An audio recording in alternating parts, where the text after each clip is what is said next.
Kesorotan lain saudara, kebijakan masuk sekolah pukul 5.30 waktu Indonesia Tengah di Nusa Tenggara Timur dianggap terburu-buru dan tidak melalui kajian serta pertimbangan mendalam. Gubernur NTT meminta siswa dan guru untuk tetap menjalankan aturan baru ini.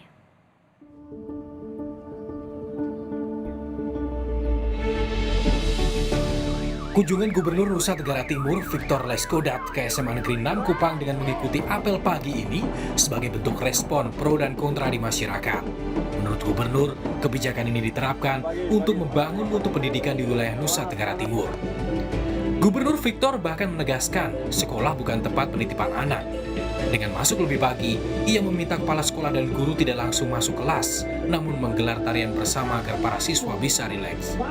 Kalau tidak disiapkan, kita akan melahirkan pengangguran baru. Tapi kalau mereka termanage waktunya dengan baik, mereka tidak akan menjadi pengangguran. Nah, mereka sudah siap dengan secara mental mereka siap, secara knowledge mereka siap, skill mereka siap. Bagus, komentar untuk orang-orang yang pro kontra dengan ini? Ya kita terima kasih, karena kalau tidak pro dan kontra kan tidak jadi. Sebelumnya para siswa juga sempat mengeluh dengan kebijakan ini.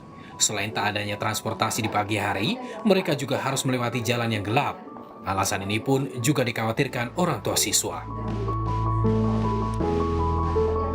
Ke jam 5.30, itu pun masih keberatan atau seperti apa? Masih keberatan dari arah namun saya di sana Kak, masih gelap. Masih gelap, jadi tadi saja jam 4.15 bangun masih siap-siap, kemudian tadi karena masih terlalu gelap kita memilih untuk jam 5 kurang 5 baru dari rumah. Tak adanya moda transportasi massal di pagi hari bahkan diakui oleh Komisi 5 DPRD NTT. Hasil rapat dengar pendapat bersama Dinas Pendidikan dan Kebudayaan NTT, Komisi 5 DPRD NTT merekomendasikan kebijakan masuk subuh ini bisa ditunda hingga mendapatkan kajian dan pertimbangan mendalam. Kebijakan ini tidak melalui kajian dan pertimbangan matang karena kondisi pendidikan kita di NTT ini sangat jauh dari harapan. Pertama, kita tidak memiliki moda transportasi massal untuk kepentingan mengantar jemput adik-adik kita yang sekolahnya harus bangun pagi-pagi. Kemudian juga ini bisa menambah beban baru bagi orang tua dan guru-guru kita di seluruh NTT, dan mereka sangat menyayangkan ini karena beban baru itu di jam-jam 2, jam 3 pagi mereka harus bangun menyiapkan berbagai macam keperluan dan kebutuhan.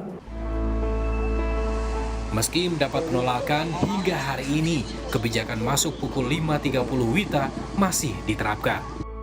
Dengan berbagai kendala yang dialami siswa, tentu ini harus menjadi perhatian pemerintah NTT.